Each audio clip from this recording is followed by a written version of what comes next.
আমরা আজকে এসেছি, আমরা 15ই সেপ্টেম্বর আজকে। তো আমরা আজকে গতকাল বুকিং করেছিলাম, হঠাৎ করে আমাদের মনে হলো। তো এটা আমাদের আগের থেকেই খুব পছন্দ ছিল, আমরা অ্যানিভার্সারিতে আসতে চেয়েছিলাম, আসতে পারিনি। তো এবার এই এ ফ্রেম ঘরটার জন্য পেয়েছি এবং এবার চলে এসেছি।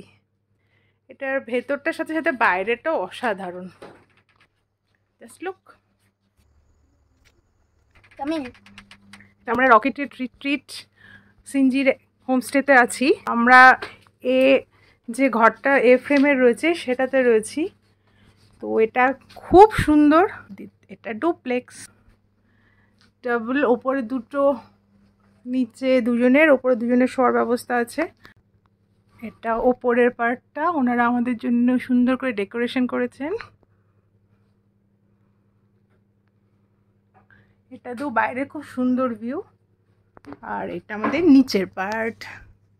অ্যান্ড ভেতর স্পেস প্রচুর, এখানে এক্সট্রা স্পেস জিনিস রাখার রয়েছে প্রচুর। টয়লেটও দেখে নিতে পারো, টয়লেটটাও খুব সুন্দর, দারুণ। তার সাথে সামনের ভিউ জাস্ট অসম। ওনাদের ওপরেও দুটো ডোম রুম রয়েছে। আর এটাতে আমরা এ ফ্রেম যেটাতে রয়েছি সেটা, ওখানে রাজস্থানি কটেজ রয়েছে ওনাদের, এটা ডাইনিং হল। ওখানে একটা কিছু দোলনা রয়েছে নিচে, খুব সুন্দর করে সাজানো। হ্যাঁ, ওখানে বসার জায়গা রয়েছে।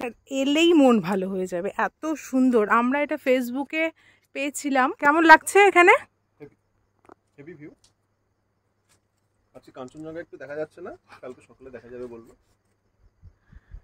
কাঞ্চনজঙ্ঘার ভিউ এদিকটা দিয়ে পাওয়া যায়, এই সাইড দিয়ে কাঞ্চনজঙ্ঘার ভিউটা হয়। ভিউ অসাধারণ, কোনো কথা হবে না। এই ভিউটার জন্য দুদিন থাকাই যায়।